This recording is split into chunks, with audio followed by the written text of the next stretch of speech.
Hey, Coach, how are you? I'm good. How are you? I'm doing great. I guess just starting off, just generally, what are the updates on Samaya Smith and Aaliyah Del Rosario as y'all get this thing started? Yeah, Samaya's been cleared to go full speed ahead, and she'll be on the floor today. Aaliyah will not. She had her ankle, I guess you'd say, cleaned out. It's kind of just kept swelling on her. So what do you call it? I don't know. Bone spurs in there. I don't know. Also, Izzy won't practice today. She's got to get cleared by the cardiologist. Something going on with her heart. So you'll see those two sitting out today. Yeah, Kim, just looking at your roster this year, the transfers you got are all of them look like they're going to contribute heavily. Just talk about each of the people you got. The kid from Arizona, uh, the Miami kid who I guess you've played against in Jersey, Mississippi State, Miracle. Well, I'm probably going to forget all of them if I do them individually. I think what you're going to notice there, Ron, is good guards, quickness, kids that can get up and down the floor. Jersey, I recruited Jersey out of high school when I was at Baylor, and she played in a great program for Ricky Smith in Fort Smith, Arkansas, and she went to Arkansas, and she didn't finish the year, and I contacted her. She came on a visit, and she's here. And we're excited about all the transfers.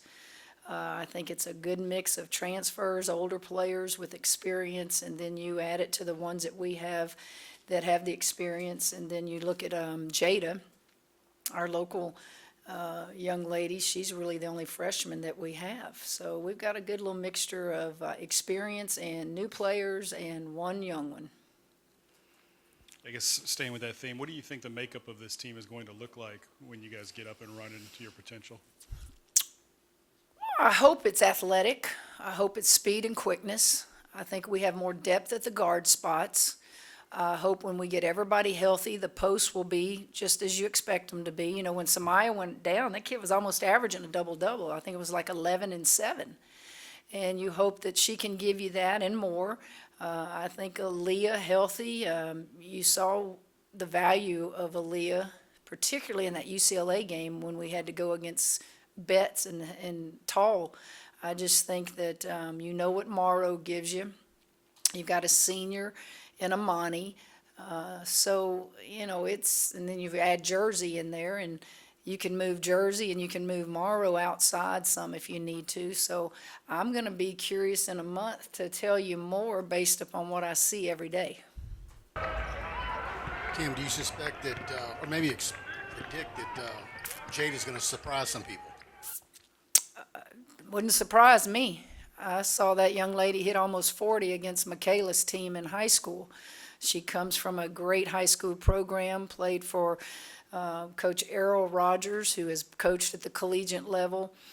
She understands the point guard position as good as anybody I've coached. She's not afraid to be a leader, so it won't surprise me. I think what you're referring to is she didn't play on the EYBL circuit or the Nike circuit, and I just don't get caught up in that. I'm more of, you watch young people play and you don't care if they spend all that money playing on all these national teams. If they can play, they can play. And nothing I have seen from her surprises me. It was everything I expected. Kim, I take it this starts your 40th year in coaching, huh? Or the 40th anniversary of you starting in coaching?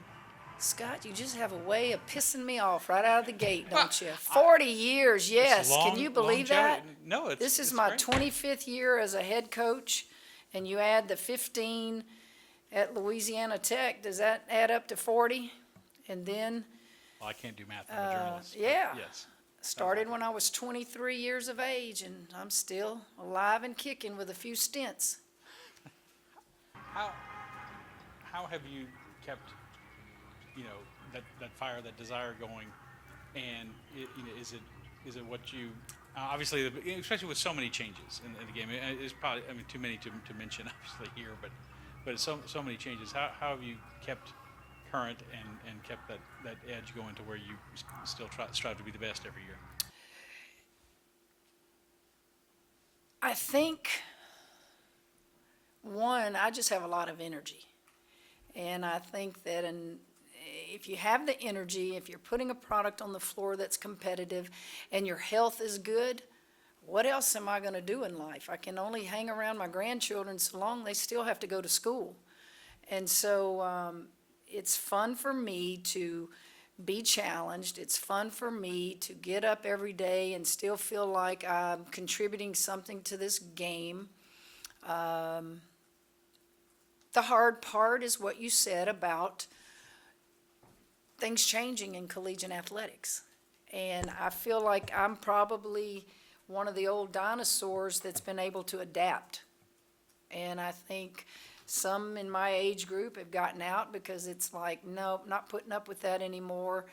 I've been able to adapt without changing my philosophies on the floor with discipline, with defense, with rebounding and those things. It's still college sports.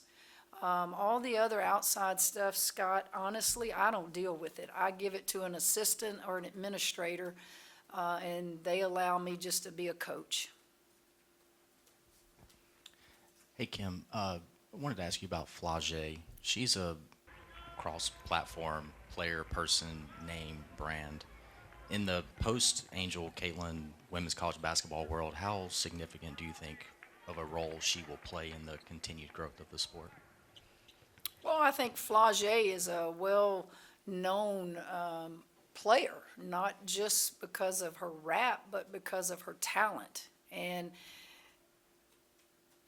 Michaela Williams, Flau'jae, you know, it's kind of like an evolution of the next era. And I think those two young ladies have to lead and guide us. Coach, I want to take you back to the transfers. So when last season ended and you started looking in the portal, what exactly was it that you were looking for in the portal?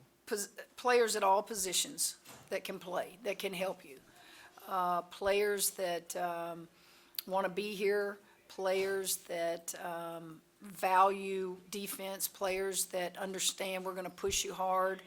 And I just think that we didn't limit ourselves to numbers. We had plenty to give, and I think we signed quite a few, but you got to always remember the program can't exist and sustain success if all you get every year are transfers. You got to keep getting those freshmen.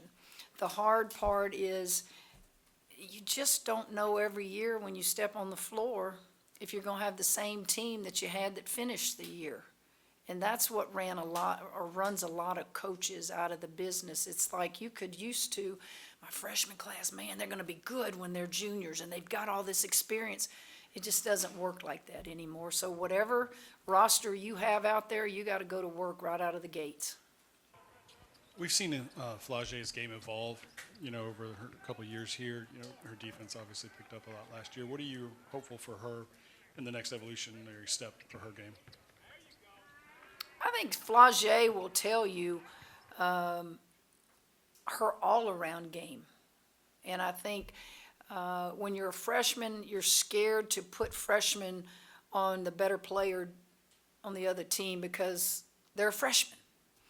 There were moments last year on the perimeter where we could put Flau'jae on the better players, but then you had to realize she's still a sophomore. And I think now on the defensive end of the floor, I want to be able to look at her and go, you can go guard anybody in our league. And those kinds of responsibilities that I would like to see her say, let me do it, coach. Can she? Absolutely she can. And she's done it sparingly in the 2 years that she's been here. Offensively, you saw what she can do.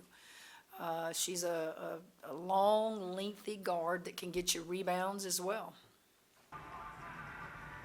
Hey, Coach, Angel with such a big presence on the court, off the court, is there a void to fill with her gone, or is there no pressure on this team to just be themselves and be their own team? I don't think there was ever any pressure even when Angel was here. Each kid is just got a different personality, and I told you many times I coach some big personalities, and somebody in this bunch will have the big personality. Now it might not be in comparison to Angel, but the personalities just kind of rise to the top when they get comfortable. And, and it comes with confidence, and it comes with being older. But we're going to always play with emotion. We're going to always play excited, and those personalities will surface. Hey, Coach, over here. Just what are you looking to see from Michaela over this next month or so before the season gets started, just as she continues to raise her level and her consistency? Just leadership. When you're a freshman, you're kind of afraid to lead, just go play. And she, had a great freshman year, SEC Player of the Year, and just challenge her to take it to the next level and to be more of a leader, not just by how you play, because she does play hard. If you watch us practice, that kid practices hard. It's a leader in all that you do while you're at LSU. And that's probably not fair because she's just a sophomore, but under the circumstances of what we have on our team, she may have to do more of that at an earlier age. Can you talk about the trip to Greece and how important maybe that was for team building and a bunch of new faces that just gotten here, getting to all be together for that length of time? Yeah, I've been blessed to be able to take a lot of teams through the years to different places. The last trip was Italy. I was miserable. That's when I had the neck injury and the disc and all that stuff. So I was in bad shape, but I stayed over there. This trip was so enjoyable because we didn't have to play a game. You get nervous when you take these trips and you have to play because your fear is, gosh, we're not really in shape, and you hope people don't get injured while you're over there. We don't have to take that play that game anymore. So we took it as we took the teacher with us, professor with us, and it was what do you call it? Study abroad, and they did a lot of things over there. They went to I guess you would call like a homeless shelter over there and played with the kids and cleaned up. They would meet with the professor so many hours and make sure that they were doing what they were supposed to do to get credit for a class. And for me, I loved it because honestly, I really didn't have to work. My work was to watch them, to do things with them that none of us had ever done. And I really, really enjoyed it. As you start this season, what are some moments from last season that you reflect on that you hope you can learn from and take into this new team that you have? Oh boy, that'd be too many. We'll be here a while. Good and bad. I thought that there were moments throughout the season where lots of challenges came our way, and we never buckled. We never let it affect our play on the floor. In other words, we never lost a game because disruptions were happening around us. The games we lost, we just lost to the better team that night. So I will always think back about all the stuff on the outside that everybody was so wrong about, and the kids would just laugh in the locker room about it. But that comes from leaders. That comes from me, starting with me, and everybody in that locker room just understanding where our focus needed to be. Coach, is there a timetable to get Aaliyah back with her ankle? Well, certainly before the season. I can't tell you. I try not to ask, Reed, because I believe that the more you ask, the more you feel like they might be thinking it's pressure to get her out there. It's like, just tap me on the shoulder when she can go. And with your guards, and incorporating the transfers with a couple of the returners, do you have an idea of how the rotation might shake out? Oh, Lord, no. We had a staff meeting this morning talking about personnel. I like to talk about it before we get on the floor with them every day, and then come back in another month and say, give me your list. I want to see what you thought was going to happen with certain players and see how close you were to being correct. You do things like that. But heavens no, I don't have a clue. You know what you have in Morrow. You know what you have in Flau'jae. You know what you have in Michaela. You know what you have in Poa. You know a little bit of what you had in Aaliyah and Samaya. But all these other ones are new, and how they're going to pan out, there's no way of just projecting that at this moment. We got time for a couple more, Ron, and then we'll finish it back with Cobble.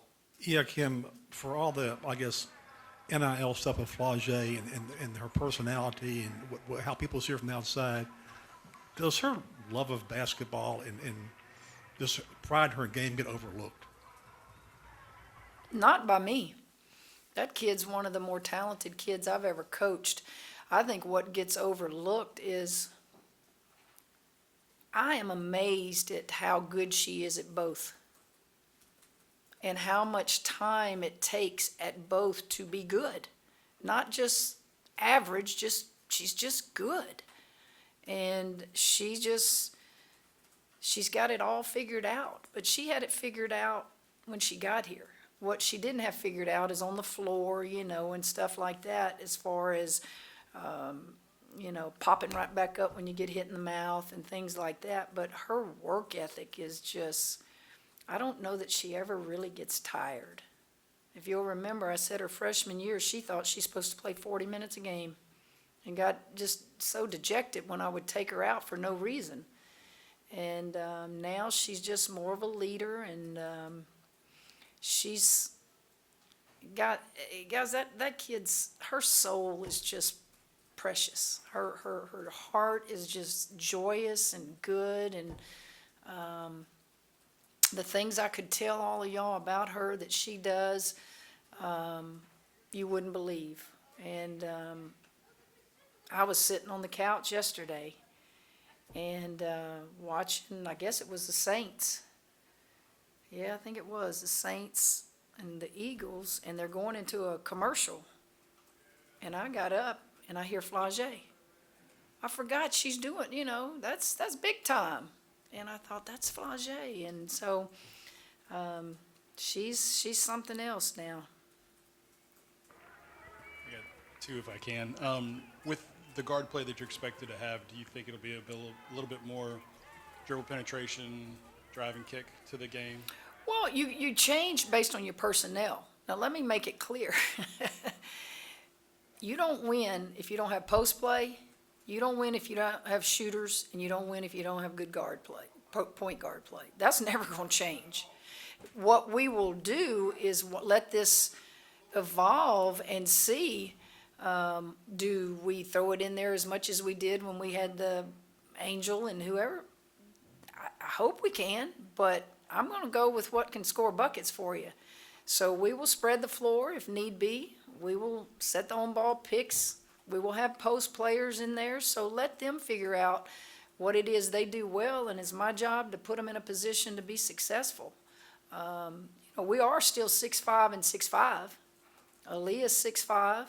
She might tell you she's bigger. Samaya's pretty tall. She's just thin.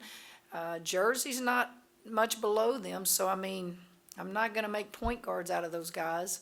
Those guys are going to want to touch, and they're going to want to touch the ball in there. So they just got to finish, and they got to produce in there. From Mike's question about going to Greece, you're also going to go to Shreveport and Chicago. You've done this, obviously, with the game in Baltimore, with playing in Shreveport before. Why is it important for you to kind of have a hometown game for the girls? Well, you never can get it to work out for some young ladies. Think about that. Who doesn't want to go home and play in front of people who watched them grow up? And to take Michaela back to Bossier, I hope it's a sellout. You get to play Grambling, and I want to hear Grambling's band. I hope they bring it. I heard our band's not going, so should I give them grief? They don't want to get, abused by Grambling's band is what I'm going to tell them. Y'all just scared. But no, that's going to be fun for Michaela. Chicago is Morrow teasing me about, okay, we're in Baltimore, you're going to take me back to the Windy City. And so we were able to do that. And you can't do it all the time, but you sure try.